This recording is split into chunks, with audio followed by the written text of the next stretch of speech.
சரணமையப்பா. அகிலாண்ட கோடி பிரம்மாண்ட நாயகனே சரணமையப்பா. ஐயப்ப சுவாமியின் மகிமை பாகம் 73. ஐயப்பன் அருளால 60-70 கல்யாணம் நடைபெற்றது. அதுக்கு மெயின் காரணம் யாரு? பகவான் ஸ்ரீ ஐயப்பன், ஏழுமலையான அந்த மகாலட்சுமி, சிவபெருமான் எல்லா சர்வசக்தி துணையா என்றாங்க. ஆனா அதுக்கு கருவு பார்த்தோன்னா ஐயப்பனை தான் சொல்லுவேன்.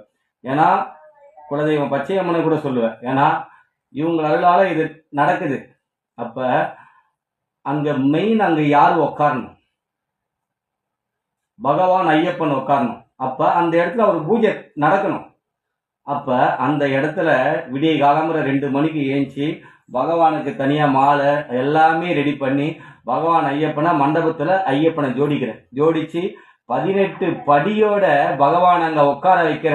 இந்த பக்கம் தாயார் அம்மா, இந்த பக்கம் பெருமாள், நடுவுல ஐயப்பன், இந்த பக்கம் முருகப்பெருமான், அந்த பக்கம் விநாயகர் பெருமான், அதுக்கப்புறம் சிவனும் சக்தியும் அனைத்து சர்வசக்தியும் உள்ள உட்கார வச்சு கருப்பண்ண சாமி முதல்ல உட்கார வச்சு அங்க அது கீழே அம்மாவும் நயனாவும் அத்தையும் மாமாவும் உட்கார வச்சு அங்க கல்யாணம் நடக்குது. பாருங்க, எல்லாமே வியந்து பாக்குறாங்க. என்னடா இது, இப்படி ஒரு இது அப்புறம் 1000 மந்தர் சொல்ல இது பண்ண பூஜை கல்யாணம் நடக்குது. நடக்கும் போதே ஒரு அம்மா வராங்க. இந்த 54 ருத்ராட்சை எடுத்து என் கழுத்துல போடுறாங்க. 54 ருத்ராட்சை எடுத்து என் கழுத்துல போடுறாங்க. யார் அனுப்புறாங்க? தேவன் அனுப்புகிறான். என் ஐயப்பன் தேவன் அனுப்புகிறான். பெற்று ஆசீர்வாதம் கொடுக்குறாங்க எனக்கு. இத நடந்த கல்யாணத்துக்கு ஐயப்பன் எனக்கு பரிசு தரான். எதை தரான்? பணமோ பொருளோ இல்லை, அது நிலைச்சு நிற்காது. நிலையாக நினைத்து நிற்பது ஐயனுடைய ருத்ராட்ச மாலை, அந்த சிவனுடைய ருத்ராட்ச மாலை, முருகப் பெருமானுடைய ருத்ராட்ச மாலை.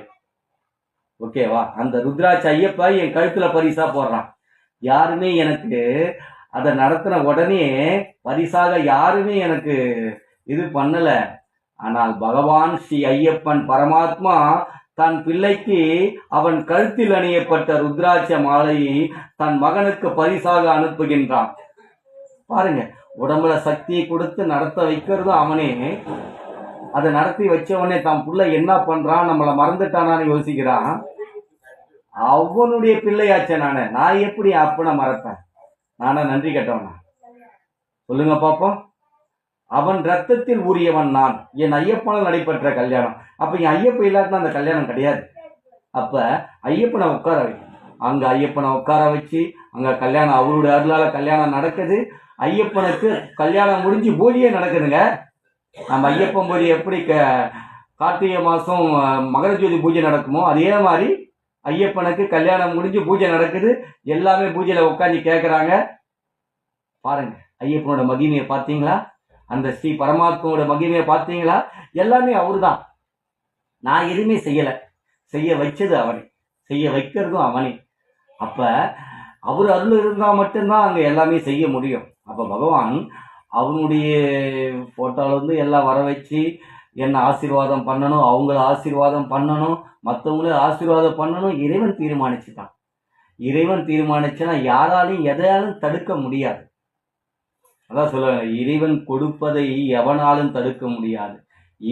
இறைவன் தடுக்க நினைப்பதை எவனாலையும் கொடுக்க முடியாது. இதுதான் ஐயப்பன் எனக்கு கற்றுக் கொடுத்த பாடம்.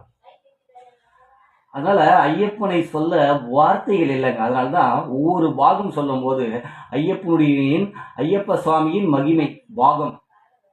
ஏன்னா அவனுடைய மகிமை இல்லாம எதுவுமே கிடையாதுங்க. சுவாமியே சரணமையப்பா, சுவாமியே சரணமையப்பா. ஓம் ஸ்ரீ பூதநாத சதானந்தா சர்வபூத தயாபரா ரட்ச ரட்ச மகாபாவ் மகா சாஸ்திரே துமியம் நமோ நமக. சுவாமியே சரணமையப்பா, சுவாமியே சரணமையப்பா.